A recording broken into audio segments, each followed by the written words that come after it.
और आप लोग यहाँ सरकारों से मांगते क्यों? रोटी कपड़ा और मकान, इस हिसाब से नहीं मांगते कुछ? गरीब आदमी क्या मांगता सरकार से कि भाई सरकार हमने बना दी। बाबा साहब ने आपको एक अधिकार दिया है देश के अंदर कि 5 साल में एक बार आपको जाकर वोट डालना है। जब वोट डालेंगे तो वो भी आप देना बंद कमरे में जाकर वोट डालेंगे, खुले में तो नहीं डालते। कहां डालते हैं वोट? बंद कमरे में। बंद कमरे में भी जब आप वहां बटन दबाते हैं तो कोई देखता है आपको? ये इंतजाम भी बाबा साहब ने किया कि वोट में डालेंगे आप, कि तुम्हारी उंगली ना काट दें, तुम्हारी टांग ना काट दें, तुम्हारी जिंदगी ना बन जाए इन लोगों को देख के। ये इंतजाम भी बाबा साहब ने किया। यानी 365 दिन एक मतलब साल में होते हैं, तो 5 साल में 18 से 25 दिन बैठते हैं। 18 से 25 दिन जाना है वोट डालने के लिए। और बाबा साहब ने ये कहा कि जिसका वोट ज्यादा होगा उसका राजा बनेगा और जिसका वोट कम होगा उसका राजा नहीं बनेगा। मगर आजादी के 75 साल के बाद भी वोट किसका है देश के अंदर ज्यादा? किनको ज्यादा है वोट? वोट तो गरीबों का ज्यादा है। फिर तुम्हारा राजा क्यों नहीं बना? नहीं, क्योंकि हमने अपने महापुरुषों की बात को नहीं माना। हम अड्डे में, दारू में, साड़ी में, झाड़ी में अपने वोट को देख रहे हैं। जब वहां जाएंगे आप, यदि मुंह से कुछ खा रखा होगा तो फिर तो आपको लगाएंगे, क्योंकि अब तो एक बूथ का वो आया था हिसाब कि कितना माल किसको दिया था, वहां उसका मतलब भुगतान हुआ है, वोट नहीं पड़ा। और यदि नहीं पड़ा तो फिर शाम को हिसाब ले लेगा, वो लेता है ना कि भाई यहाँ वोट नहीं पड़ा, इतने पैसे दिए, कहां गया वोट?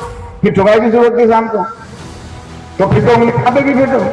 फिर कहेंगे डालो भाई, जिसका माल खाया उसको, जो ज्यादा ताकतवर है उसी का डालो। जीएसटी वाले को खा जाएगा तो कोई बात नहीं, कोई ज्यादा हिसाब किताब मांगेगा नहीं, मगर बीजेपी कांग्रेस वाले जरूर हिसाब किताब मांग लेगा। तो डर के मारे नहीं वोट डालते हो आप लोग। तो इसलिए यदि रोटी कपड़ा मकान भी आपको नहीं मिलेगा तो कैसे बात होगी? यानी यहाँ जो भी सरकार है, ये सरकारों को आपकी यदि मैं खोलकर बात करूं संविधान के तहत पे, तो आपको 6 काम यहाँ की सरकार को करने थे। 6 काम कौन से करने थे आपके लिए? आपको एक काम देते कि 5 साल में एक बार बटन दबाएं। आपने पूरी ईमानदारी से एक बार नहीं, 2 बार नहीं, 18 बार देश का प्रधानमंत्री बनाया है। 18 बार प्रधानमंत्री बनाने के बाद भी आपकी ये हाल है कि आप इस देश के अंदर मांगने वाले बने, देने वाले नहीं, मांगने वाले बने। तो इन सरकारों क्यों? क्योंकि मतलब उनको आपकी नवाजुन ने पकड़ लिया कि यार 5 साल में आएंगे। वो 4 साल 11 महीने 15 दिन आपकी गली मोहल्ले में नहीं आते। ये आते हैं? जीतने के बाद कोई आता है आपके यहाँ एमपी में? क्यों नहीं आता? क्योंकि उसे पता है इनका वोट तो बिका, वो खरीद लेंगे, जब जाएंगे ले लेंगे, उसे जानकारी है इस बात की। तो वो फिर आपके यहाँ काम करने के लिए नहीं आएगा। और काम क्यों करे भाई? जब आपने अपनी वोट की कीमत ले ली तो फिर काम किस बात का? भाई वो इतने चालाक लोग हैं, बड़े बड़े होर्डिंग लगाते हैं। आप इतने मधुर से आपने होर्डिंग नहीं पढ़ा, टीवी में एडवर्टाइजमेंट निकालेंगे, अखबार के फ्रंट पेज पे निकालेंगे, और आपके घर में भी आपने इतने मधोस हो, नशे में टल्ली हो कि आपने 3 जगह कहीं नहीं पढ़ा, तो आपके घर में 4-4 हैंड बिल फेंके जाएंगे। क्या लिखा था उस पर कि अपने प्रत्याशी को अमूल्य वोट देके विजय बने। अमूल्य वोट जिसका कोई मूल्य नहीं है। जब मेरे समाज के लोग एक बोतल में मूल्य ले लेंगे तो फिर काम कैसा? फिर काम क्यों होगा भी आपका? तो इसीलिए वो काम नहीं कर रहे। मगर यदि आप लोग मूल्य लेना जिस दिन बंद कर देंगे और आप सरकारों से हिसाब लेना शुरू कर देंगे कि हमने वोट दिया था और हमारा काम नहीं हुआ, यदि इस साल नहीं हुआ तो अगली बार तेरी किसी भी कीमत सरकार नहीं बनने देगा। 6 काम यहाँ की सरकार को करने, मात्र 6 काम। सरकार चाहती तो 6 दिन में एक समस्या का समाधान, 1 दिन में। चलो बहुत बिजी थे, 1 महीने में एक समस्या का समाधान खत्म कर देते, तो 6 महीने में 6 समस्या खत्म हो जाती। चलो ज्यादा बिजी थे, 1 साल में एक समस्या का निदान कर देते तो 6 साल में खत्म हो जाती। अब तो कितने 77 साल बीत गए, 12 से 72, यानी लगभग 13 साल मतलब में भी एक समस्या का समाधान देश की सरकार नहीं कर पाई। क्या काम करना है यहाँ की सरकार को? आपका काम था वोट देना, आपने पूरी ईमानदारी से वोट दिया, मगर सरकार ने ईमानदारी से काम नहीं किया। उनको 6 काम देश के संविधान में लिखे, उनकी ड्यूटी बताइए बाबा साहब कि जिसकी भी सरकार बनेगी वो आदमी, जो लोग सरकार बनाएंगे उनके हित को ध्यान में रखते हुए काम करेंगे। क्या काम करेंगे कि प्रत्येक भारतीय नागरिक को देश के अंदर शिक्षा मिलनी चाहिए फ्री ऑफ कॉस्ट। एक भी पैसा किसी के बाप का नहीं लगना चाहिए, फ्री ऑफ कॉस्ट देश के अंदर शिक्षा मिलेगी। ये सरकार की ड्यूटी है, यानी राइट टू एजुकेशन। ये सरकार की पहली ड्यूटी है। दूसरी ड्यूटी है, यदि आपका बेटा पढ़ लिख कर तैयार हो जाएगा तो प्रत्येक बच्चों को देश के अंदर नौकरी मिलेगी, ये सरकार की ड्यूटी है। तीसरी ड्यूटी है कि प्रत्येक व्यक्ति देश के अंदर मकान में रहेगा, कोई खुले आसमान में नहीं रहेगा, कोई झुग्गी झोपड़ी में नहीं रहेगा, कोई जंगल में नहीं रहेगा, कोई रोड पर नहीं रहेगा। हर आदमी के पास मकान सरकार मुहैया कराएगी, ये सरकार की ड्यूटी। चौथी ड्यूटी है सरकार की कि आपके लिए लाइट का इंतजाम कराएगी, आपके पीने के पानी का इंतजाम कराएगी, आपके पानी का निकासी का इंतजाम कराएगी, आपके खंजे का इंतजाम कराएगी, आपका रोड का इंतजाम कराएगी, आपके बच्चों को खेलने के लिए पार्क का इंतजाम कराएगी। ये सारी सुविधा सरकार आपको देगी। पांचवी ड्यूटी है सरकार की कि आप लोग स्वस्थ रहें, आपके लिए सरकारी अस्पताल खोले जाए, डिस्पेंसरी खोली जाए, फ्री में आपका इलाज हो, एक भी पैसा आपका नहीं लगना चाहिए। ये सरकार की ड्यूटी है, क्योंकि सरकार किसने बनाई है? आप लोगों के वोट से सरकार बनी है। और छठा काम है सरकार का कि आपको सुरक्षा प्रदान कराएगी, किसी माँ बहन बेटी की इज्जत नहीं लूटेगी, किसी का मर्डर नहीं होगा, किसी का मटका छूने में मर्डर नहीं होगा, किसी के घोड़ी पे चढ़ने में मर्डर नहीं होगा, किसी का मुंह चढ़ने में मर्डर नहीं होगा, और आपका जहां आप रहते हो कोई चोरी चकारी कोई दंगे फसाद नहीं होंगे। 6 काम यहाँ की सरकार को करने थे।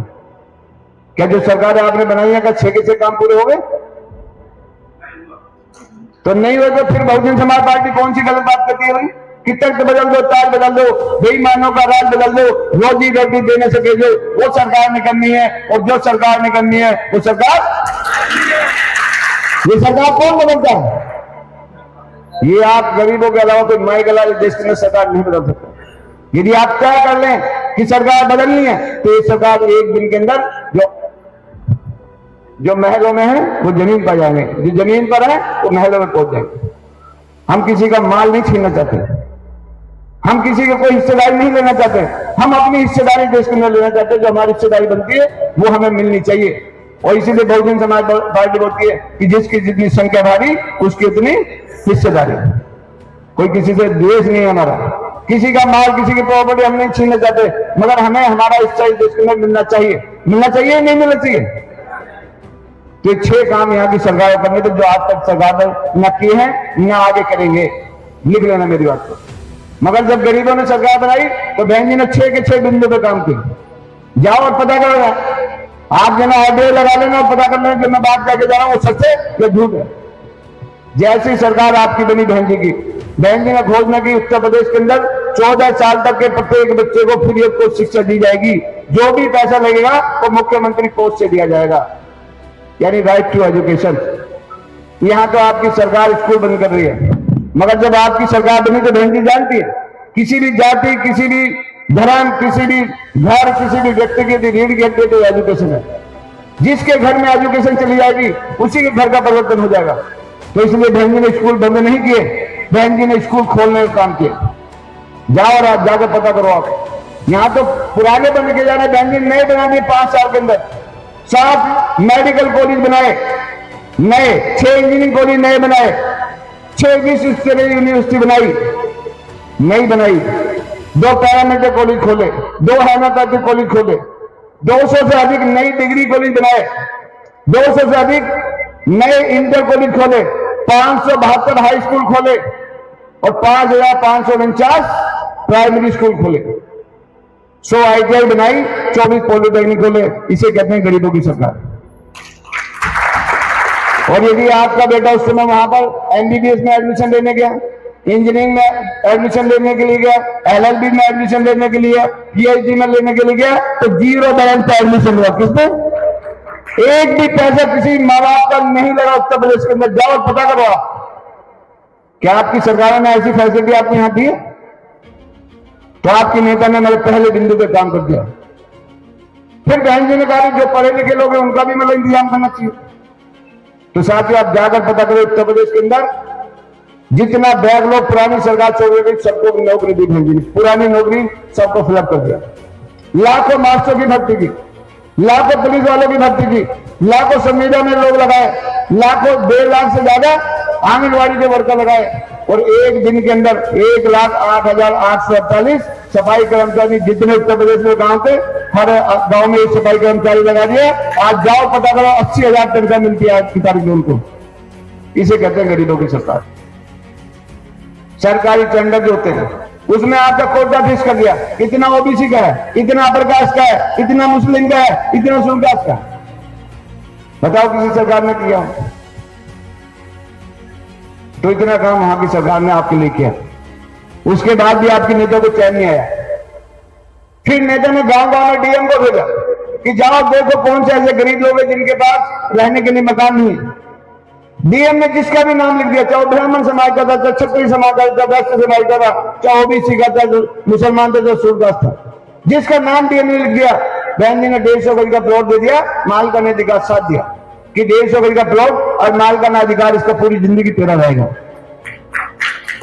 जिनको 150 गज का प्लॉट मिल गया, सरकार ने जियो जारी किया सरकार के अंदर कि अब जिनको 150 गज के प्लॉट मिले, सरकार इनको 10 लाख का लोन मुहैया कराएगी, 10 लाख लोन देगी, 5 लाख सरकार भरेगी, 5 लाख इनको भरना है। 150 गज का प्लॉट मिल गया, मालिकाना अधिकार मिल गया, 10 लाख का लोन मिल गया, 5 लाख का माफ हो गया, 5 लाख भरना था। इसे कहते हैं गरीबों की सरकार।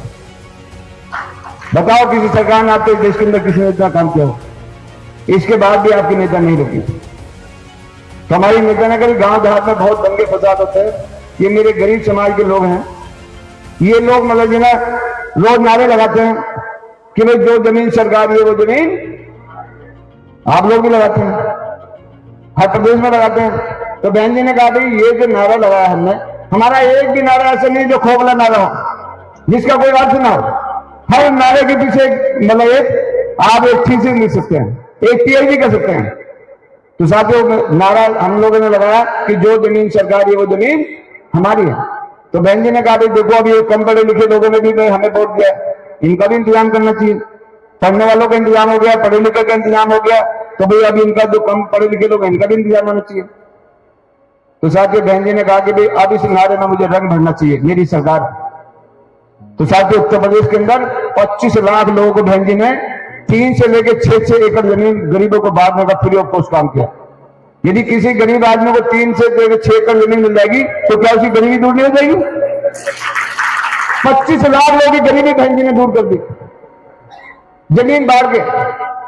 इसे कहते हैं गरीबों की सरकार। इसके बाद भी बहन जी नहीं रुकी। 9 अक्टूबर 2006 में हमारा मसीहा हमें छोड़ के चला गया दुनिया से। जाना है सबको, मुझे भी जाना है, आपको भी जाना है, हर आदमी को जाना है।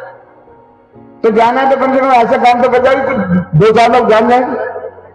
और हमारे बुजुर्ग बता गए जो घर रहा वो मरा रहा, जो घर रहा वो मरा रहा, जो बाहर रहा वो अमर रहा, जो घर से बाहर रहा मर रहे। घर में तो मरे से माने बिल्कुल। तो इसलिए बहन जी ने मानवर कांसीराम साहब चले गए, 2007 में हमारी सरकार बनी, 6 में कांसीराम साहब चले गए। तो जैसी सरकार बनी तो बहन जी ने 1 साल के अंदर 1,01,000 फ्लैट, 2 कमरे का मकान, latrine bathroom kitchen free of cost. और कहां पे बना के दिए? हाईवे रोड पर। आप जाकर पता करें उत्तर प्रदेश के जितने हाईवे रोड है, व्हाइट कलर पे नीली पट्टी के जितने भी फ्लैट है, सब मानव कांसीराम शहरी विकास योजना के तहत बने। 5 साल के अंदर 5 लाख 5,000 गरीबों को फ्लैट बांटने का यदि किसी मुख्यमंत्री ने देश का काम किया तो आपकी नेता बहन कुमारी ने उत्तर प्रदेश में करके दिखाया।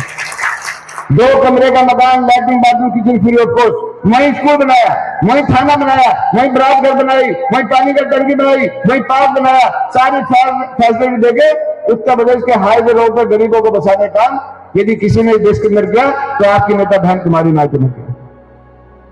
तो क्या हमें ऐसी सरकार नहीं बनानी चाहिए? तो क्या हमें अपने संगठन को मजबूत नहीं करना चाहिए? मगर हम तो सोचते कुछ होने वाली छोड़ो यार, क्या बूथ कमेटी, क्या सेक्टर कमेटी, क्या ये छोड़ो यार चक्कर को, हम तो लगे हैं मस्ती में।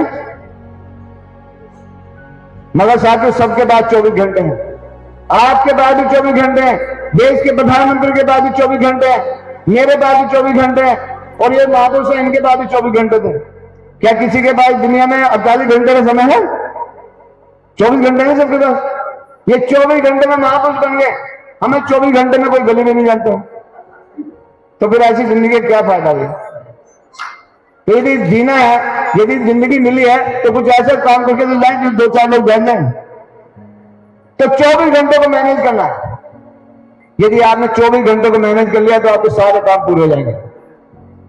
आप 24 घंटे के अंदर 8 घंटे, डॉक्टर बोलते हैं स्वस्थ आदमी को 8 घंटे सोना चाहिए। 8 घंटे सो जाओ, मेरी तरफ से छूट।